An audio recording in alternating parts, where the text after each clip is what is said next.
आपण पाहता दैनिक Vidarbha Satyajit live news. आमचे मुख्य संपादक उद्धव फंगाळ यांनी दिलेल्या माहितीनुसार मेहकर विधानसभा निवडणुकीसंदर्भात दैनिक विदर्भ लाईव्ह न्यूजच्या माध्यमातून ग्रामीण भागात भेटीगाठी, जनतेची चर्चा व समस्या हा उपक्रम सुरू आहे। याच पार्श्वभूमीवर शिवपुरी बरटाळा गट ग्रामपंचायत येथे आज नागरिकांशी आमचे मुख्य संपादक उद्धव फंगाळ यांनी बातचीत व चर्चा केली। यावेळी बरटाळा येथे आमदार संजय रायमुलकर यांच्या माध्यमातून कोट्यवधी रुपयांची कामे झाल्याचे सरपंच गजानन सावंत व गावकऱ्यांनी सांगितलं। मात्र शेतकऱ्यांच्या समस्या व पाणंद रस्ते याबद्दल त्यांनी समस्या मांडून आमदार संजय रायमुलकर यांनी याकडे लक्ष देण्याची मागणी केली। 2 पिण्याच्या पाण्याच्या टाक्या, देवानंद महाराज संस्थान गावातील अंतर्गत रस्ते, ग्रामपंचायत भवन अशी विविध कामे झालेली आहेत। आपण पाहतात विदर्भ सत्यजित लाईव्ह न्यूज। आज आपण मेहकर तालुक्यातील शिवपुरी बटाळा गट ग्रामपंचायत या ठिकाणी आलेलो आहोत। मेहकर विधानसभेच्या निवडणुकीच्या दृष्टीने आपण काही शेतकऱ्यांच्या, गावकऱ्यांच्या अशा वेगवेगळ्या प्रतिक्रिया, त्यांची चर्चा की बा भविष्य विधानसभेचं काय राहील, महाराष्ट्रात कोणाचं सरकार येईल, कोणत्या सरकारनं शेतकऱ्यांसाठी किंवा गावकऱ्यांसाठी काय केलं पाहिजे, अशा वेगवेगळ्या या ठिकाणच्या प्रतिक्रिया घेऊन त्या जनतेपर्यंत पोहोचण्याचा प्रयत्न करत आहोत। आपण आज बटाळा या गावी आहोत। बटाळा गावचे सरपंच आहेत आपल्यासोबत गजानन सावंतजी, राष्ट्रवादी पक्षाचं काम करतात ते, आणि सर्वच पक्षाचे त्यांचे गावाच्या विकासाच्या दृष्टीने हितसंबंध चांगले आहेत। खासदार असो, आमदार असो किंवा वेगवेगळ्या जिल्ह्यातले कोणते हे असो पदाधिकारी आपल्या गावाच्या कामासाठी ते सगळ्यांसोबत आहेत। आपण त्यांच्याशी बोलूया, त्याच्यानंतर आपले गावकरी येतात त्यांच्याशी बोलूया। गजाननराव, रामराव। रामराव। काय म्हणते आपल्या एकंदरीत चित्र? सध्या तरी महायुतीचं चित्र बरं वाटते। बर। आणि महाराष्ट्रामध्ये महाविकास आघाडी का महायुती? महायुतीचं चित्र सध्या तरी चांगलं आहे। मेहकर मतदारसंघात? मेहकर मतदारसंघात संजय रायमुलकर निवडून येतील। तुमच्या गावाचा विकास झाला का? बऱ्यापैकी झाला। तरी काय नेमकं समजा? आमचं आता सध्या तरी या 10-15 वर्षातलं विकास जर म्हणलं तर आमच्या सगळ्यात महत्वाचं काम आमच्या गावातलं हे झालं की देवानंद महाराज संस्थान जे ते एक डेव्हलप झालं। त्याच्यात आमदार साहेबांना सहकार्य केलं, खासदार साहेबांनी सहकार्य केलं, शिंगणे साहेबांना सहकार्य केलं, पालकमंत्री होते आपले हसन मुश्रीफ साहेब, त्यांनी सुद्धा सहकार्य केलं। या सगळ्याच्या सहकार्यानंच ते झालं। त्याच्यानंतर आमच्या गावात रस्ते असतील, पिण्याची पाण्याची व्यवस्था असेल, 2 टाक्या आमच्या गावात पूर्ण झाल्या, 2 स्कीम पूर्ण झाल्या। त्यामुळे पाण्याची बी काही आता अडचण आम्हाला उन्हाळ्यात येणार नाही। मागच्या उन्हाळ्यात आली होती थोडी, आता 2 टाक्या झाल्यामुळे काही येणार नाही। सध्या तरी चांगलं आहे। काय नाव आपलं?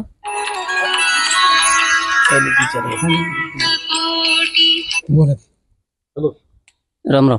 काय नाव आपलं? संदीप सावंत। काय म्हणसाल निवडणुकी संदर्भात? रायमुलकर येतील असं वाटते। यायलाच पाहिजेत।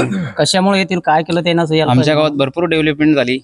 2 टाक्या, एक शिवपुरी गट ग्रामपंचायत ती 1 टाकी, देवानंद महाराज संस्थान, जे काय असेल हे त्यांच्याचमुळं। काय म्हणतो सांगा सांगा, काय नाही तुमच्या मनातलं शेतकऱ्याचं काही होतं का?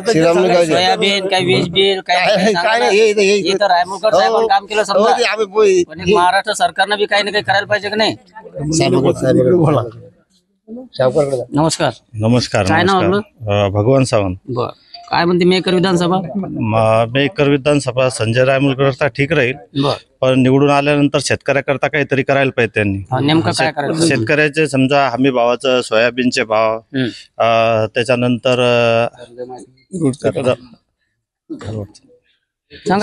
शेतकऱ्याकरता जे सरकार येईल त्यानं शेतकऱ्याकरता करायला पाहिजे। कारण कसं आहे, कोणते ठोस धोरणं आता सगळी निर्यात नाही, समजा आयातच होते, त्याच्यामुळे शेतकऱ्याचे भाव पडून राहतात। त्याच्याकरता आमचं तर समजा संजय रायमुलकरलेच मत राहील, पण जसं आल्यानंतर त्यांनी या गोष्टीकडे लक्ष द्यायला पाहिजे शेतकऱ्याकडे। आपलं काय म्हणणं आहे? अशोक टेकाळे। बर बर। काय म्हणणं विधानसभेबद्दल? माझं विधानसभेबद्दल असं म्हणणं आहे, एकनाथ सरकारनं, शिंदे सरकारनं जी योजना काढली त्या योजनेमध्ये जास्तीत जास्त त्यांना महिलांचं मतदान जास्त पडल, लाडक्या बहिणीमध्ये। लाडक्या बहिणीमध्ये। आणि जे लोकांची जे मागणी आहे, जे नापिकीचे पैसे आतापर्यंत भेटले नाही, लवकरात लवकर भेटावा अशी आमची अपेक्षा आहे। लाडकी बहीण योजनेवर सरकारनं हजारो कोटी रुपये खर्च केलेले आहेत। पीक विमा, अतिवृष्टी, अनैसर्गिक समजा वेळेवर येणारे काही नुकसान, याचे अनेक वर्षापासून अजून शेतकऱ्यांना पैसे भेटले नाही। मग या लाडक्या योजनेचे सुरू करण्यापेक्षा तोच पैसा जर शेतकऱ्याच्या खात्यात दिला असता तर असं तुम्हाला वाटत नाही का? ते तर योग्य आहे. हम्म. त्याचं माझं म्हणणं आहे ते शेतकऱ्याला दिला, शेतकऱ्याचे अडचणी दूर झाल्या असत्या. महिलांसाठी लाडकी बहीण योजना केली त्याच्याबद्दल आपलं दुमत नाही. त्याच्यापेक्षा अजूनही त्यांनी एखादी योजना चालू करावं, पण थोडाफार शेतकऱ्यांचा विचार करायला पाहिजे नाही का? कारण आपला महाराष्ट्र राज्य असो किंवा भारत देश असो, हे शेतकऱ्यावर अवलंबून आहे. सर्व व्यवसाय, उद्योगधंदे, कंपन्या हे शेतकऱ्यावर चालतात. मग शेतकऱ्याकडे कोणत्याही सरकारने लक्ष ठेवणे गरजेचे नाही का? फार महत्व आहे. शेतकऱ्यामुळेच आपला भारताचा हे उत्पन्न जास्त आहे ना, त्याच्यामुळेच आपलं उत्पन्न जास्त पैसा भेटते. शेतकऱ्यांना पिकवलं तर काय भेटणार आहे? आणि कोणतंही सरकार आलं, ते महाविकास आघाडी असो, महायुती असो, कोणतंही सरकार आलं तर शेतकऱ्याचे प्रश्न सुटतच नाहीत. त्यांनी सोडवा पाहिजे त्याच्यानंतर. सोडायला पाहिजे का नाही? हे सरकारचं 100% येणार. बर रायमुलकर साहेब, खासदार साहेबाचं गावाकडे लक्ष आहे आमच्या. बर बर त्यांनी भरपूर कामं केलेली आहेत. तर जास्तीत जास्त मताने येतील असं माझं बहुमत आहे. बर आणि याच्यानंतर त्यांनी गावाकडे आतापर्यंत जास्तीत जास्त लक्ष ठेवा. बर ठीक. नमस्कार. नमस्कार. आपल्या नाही बोलता येत. बोला ज्या अडचणी असतील रायमुलकर येतील. काय नाव आपलं? भारत बोरकर. भारत बोरकर. कोण होईल आमदार आपल्या विधानसभेचा? रायमुलकर. रायमुलकर साहेब. काय अडचणी सांगितलं ते ना. बर सांगा काय अडचणी सांगा. काय ना? वकील सावंत. बर कोण होईल आमदार? रायमुलकर साहेब. बर मी बोलू का? हो वा वा बोलायसाठी चालू ना, पण असं सांगा, नाव सांगा. हा, परशुराम सावंत. बर आपले खासदार भाऊ आहे, तोपर्यंत खासदार भाऊ बर रामोळकरच हेच निवडून येणार आहेत. बर फक्त यायनं काय करा, शिंदे साहेबात गेले का नाही, यायनं लाडकी बहीण, परमेट, म्हाताऱ्याच्या बायाच्या पगारी बंद करायच्या आणि शेतकऱ्याच्या खात्यात पैसे टाकायचे. का शेतकरी पुढे जाईनच आहे. सोयाबीनले भाव द्यायचा, मुंगाले भाव द्यायचा, शेतकरी पुढे जाणार आहे. या सर्व बंद करून टाकायला पाहिजे यायनं. आज सोयाबीन जाते 3,000 रुपये. शेतकऱ्याचा औषध होत नाही तेवढ्या.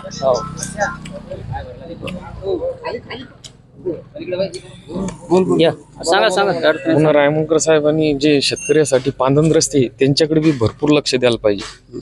त्यांनी स्वतः तसं की तहसीलदार, पांडेबुवा हे सगळं ते शेती कमिटी ते आणून पूर्ण ते सॉल्व्ह करून पांधन रस्ते तयार करून घ्यायला पाहिजे. शेतकऱ्यासाठी आता सध्या परिस्थिती फार अवघड आहे.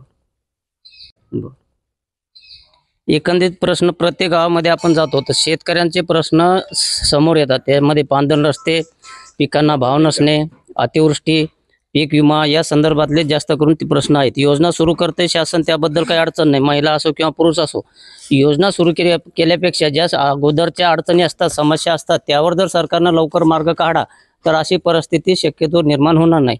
आपण पुन्हा गजानन सावंत जे सरपंच आहेत त्यांच्याकडे येऊ, त्यांच्याशी आपण बोलू. शेतकऱ्याबद्दल काय म्हणणं आहे आपण?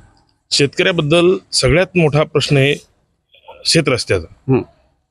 आमदार साहेबांना 2500 किलोमीटर रस्ते या मतदारसंघात मंजूर करून आणले. त्याच्यात चांगली गोष्ट आहे, पण ते पूर्ण व्हायला पाहिजे.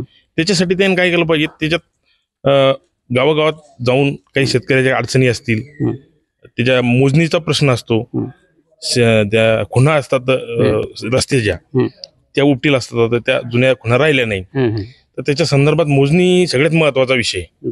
तर त्या मोजणीकडे त्याने लक्ष दिलं पाहिजे. ती मोजणी कशी करता येईल, आणि अधिकारी लोकांना आमदार साहेब बोलल्यानंतर ते होत असते, सर्वसामान्य माणसाचं तिथपर्यंत जात नाही. बरोबर. तर त्यानं त्याच्यात जास्त लक्ष जर दिलं तर ते कामं पूर्णत्वास जाऊ शकतात. दुसरी गोष्ट अशी आहे, घरकुलाचे जे विषय ग्रामीण भागातला, पूर्ण जिल्ह्याचा विषय, महाराष्ट्राचा विषय, पूर्ण भारताचा विषय हा, की तिथं F क्लास आणि E क्लास या जमिनीवर 20-20, 25-25, 30-30 वर्ष झाले लोक राहतात. तर नियमाकुल करून त्याला त्या जागेवर तिथं घरकुल बांधायला परवानगी दिली पाहिजे. आता सध्या परिस्थिती अशी, आमच्या गावाला 21 घराचं टार्गेट आहे. आता सध्या 21 घराचं टार्गेट, त्याच्यातले 4-5 बसा लागले. काहून की त्याच्याजवळ मालकीची जागा आहे. बाकीचे लोक मग या गावात राहत नाही का, याच गावात राहतात, पण ते शासकीय अतिक्रमणामध्ये राहतात. पण 20 वर्षापासून जो माणूस तिथं राहतो त्याच्यासाठी ती जागा नियमाकुल करून त्याला तिथं घर बांधण्यास परवानगी शासनानं द्यायला पाहिजे. मला माहिती आहे की सुप्रीम कोर्टाचा हा विषय, पण शासन GR काढून काहीतरी करायला पाहिजे, मार्ग काढून त्या गोष्टीवर काहीतरी त्यानं करायला पाहिजे. असं ठरवलं तर होऊ शकते. प्रत्येक गोष्टीला मार्ग आहे. शासन म्हणजे या काळातले देव. देवाण ठरवल्यावर काही नाही होत, काही होते. पण शासनाची इच्छाशक्ती आहे का? मी शासनातच आहे, बरोबर आहे. मी शासनाचाच आहे, मी तालुका अध्यक्ष राष्ट्रवादी काँग्रेस अजित पवार गटाचा. पण ही सूचना तुमच्या माध्यमातून आमदार साहेबांपर्यंत, मुख्यमंत्र्यापर्यंत ही गेली पाहिजे. जर बोलणारच नाही, नुसतं होले हो जर करू तर त्याच्यात मार्ग निघणार नाही. जी समस्या आहे ती समस्या तिथपर्यंत गेली पाहिजे. आमदार साहेब मग अजितदादा आहेत, बोलायचं नाही असं नाही चालणार, बोलावंच लागेल. तर तुम्हाला एक विनंती आहे आमची सगळी गावकऱ्याच्या वतीनं, पूर्ण जिल्ह्याच्या वतीनं. काल आम्ही एक निवेदन जिल्ह्याच्या सरपंच संघटनेच्या वतीनं कलेक्टर साहेबाला दिलं. पण तुम्ही तुमच्या माध्यमातून ही आमची भावना आमदार साहेबांपर्यंत आणि मुख्यमंत्री एकनाथ शिंदेपर्यंत, अजितदादापर्यंत ही पोहोचवा अशी तुम्हाला विनंती. आपल्या गावाची लोकसंख्या किती आहे? 2011च्या जनगणनेनुसार 1975 आहे, 2000च्या आसपास. आणि अजूनही जनगणना झाली नाही. दर 10 वर्षाला ही जनगणना व्हायला पाहिजे. 11 मध्ये झाली होती, 21 ला व्हायला पाहिजे. 21 ला झाली असती तर आमची लोकसंख्या असती 2500. आम्हाला जो निधी मिळणार आहे ग्रामपंचायतला तो वाढून आला असता, आमची कामं झाली असती. पण ती जनगणनाच झाली नाही. शक्यतोवर जातीनिहाय जनगणना ही झाली पाहिजे अशी आमची एक इच्छा आहे. नसल करता येत जातीनिहाय, जशी आहे तशी का होईना, पण जनगणना ही झाली पाहिजे. दोनच मुद्दे. महाराष्ट्रात सरकार कोणाचं येईल? महायुतीच. मेहकर मतदारसंघाचा आमदार कोण होईल? रायमुलकर साहेबच होते. ठीक. बटाळा गावाशाने आपल्यासोबत सर्व मन मोकळेपणाने बोलले, काही भरपूर अडचणी सांगितल्या. म्हणजे त्या अडचणी आहेतच. सरकारनं 100% योजना कोणतीही सुरू करण्याच्या अगोदर, त्या अगोदर जे वेगळ्या समस्या असतात शेतकऱ्यांच्या, असो सुशिक्षित, बेकारी वाढली, शिक्षण भरपूर झालेलं आहे, विद्यार्थ्यांना नोकऱ्या नाहीत, व्यवसाय करावा तर व्यवसाय नाही, गाव सोडून कामधंद्यासाठी बाहेर जिल्ह्यामध्ये जावं लागते. तर शासनाकडे या गोष्टीकडे जर लक्ष दिलं तर मतदान मागण्यासाठी जेवढा आता जोर लागत आहे सध्या, महाविकास आघाडी असो का महायुती असो, एवढा जोर लावायचं कोणत्याच पक्षाला काही काम नाही आणि पक्षफुटीचं सुद्धा काही काम नाही. लोक बहुमताने एकाच पक्षाला किंवा 2 पक्षाला बहुमत देऊ शकतात, मात्र त्यासाठी प्रश्न सोडणे गरजेचे आहे. नाव काय आपलं? विजय सावंत. बरं. माझे सरपंच. बरं, काय म्हणता सांगा. आमचं गाव तसं पहिल्यापासूनच शिवसेनेकडे आहे, प्रतापरावच्याच मागे आहे. इथून मदत काही आता लोकसभेच्या वेळेस जसं हे झालं, पण लोकायला कळून चुकलं आमच्या गावातल्या लोकायला की प्रतापराव शिवाय आणि रायमुलकर शिवाय पर्याय नाही. आणि आमचं बंद गाव आहे, रायमुलकर मागच राहणार आहे. लोकसभेमध्ये जे महाविकास आघाडीला जिल्ह्यामध्ये, म्हणजे घाटाच्या वरी धरू आपण, जिल्ह्यामध्ये म्हणजे घाटाच्या खाली 2 जिल्ह्यात मतदारसंघांना त्यांना मतदान केलं, म्हणजे तारलं समजा त्यांना, आहे का नाही? आपल्या घाटाच्या वर मतदान नाही झालं. 15 वर्ष ते खासदार होते, 15 वर्ष आमदार होते. सर्वांशी नाळ त्यांची जुळलेली आहे. एक कुटुंबासारखा आपण खासदार साहेबांना मानतो आणि हक्कानं आपण काम सांगतो. मग लोकसभेत एवढा तीव्र राग कसा आला निर्माण? ते झालं समजा, आता ते काय काही समस्या, अडचणी किंवा कामं केल्या किंवा संपर्कात कमी पडले, काय गिम केले जाईन. पण आता काही लोकांना नाही ऐकलं. आम्ही सांगितलं लोकांना की प्रतापरावच्याच मागा राहा म्हणून, त्याच्याशिवाय आपल्याला पर्याय नाही. तो माणूस म्हणजे आपल्या कुटुंबासारखा आहे, दुसऱ्या खासदाराला पण भेटू शकत नाही. हे आपण मेखरात गेल्यानंतर आपण त्या केव्हा भेटू शकतो. ते आपल्याला जातीन ओळखतात, नाव घेऊन हाक मारतात. दुसरा जर खासदार झाला तर त्याची भेट होणे नाही, ओळख तर नाहीच, पण भेटही होणे नाही.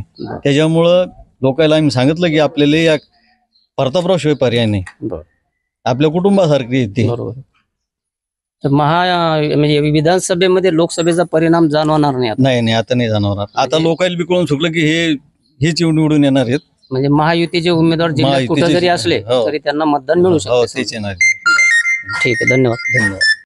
शिवपुरी व बटाळा गट ग्रामपंचायतच्या वतीने सरपंच आणि त्यांचे सहकारी गावकरी मंडळी या ठिकाणी आपल्याला सकाळचा म्हणजे कामाधंद्याचा वेळ आहे, सोयाबीन चालू आहे, गावामध्ये भरपूर लोकांना कामं असतात, तरी सुद्धा ते वेळात वेळ काढून आपल्यासोबत राहिले.